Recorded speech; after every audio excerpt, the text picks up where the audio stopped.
So if you're looking for an easy way to edit M4B metadata without downloading desktop applications or using command line tools, then this is for you. This tool here can help to edit metadata tags, change the cover art, or even add, remove, or change the embedded chapters in the M4B file. This is all done privately in your own browser, and the files are not being sent to any server. To get started, all you have to do is drop your M4B file into this drop zone here. You can then edit the metadata by just clicking into any input field here and changing it.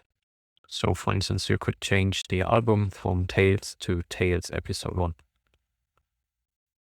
Next, we can change the cover art. We can either remove it completely or change it by clicking here. Then just select the image you would like to have as a cover art and click open. Next, you can also edit chapters.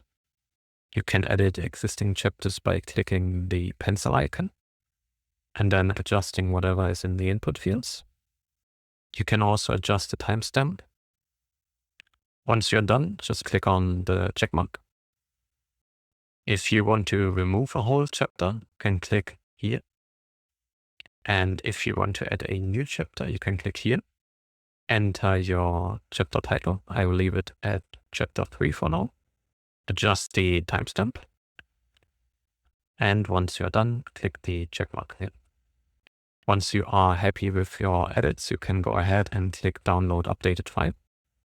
This will then automatically apply the changes you just made and download it as a new file. You can then open the downloaded file in any audiobook player and see the changes in action. That's it. Thank you for watching.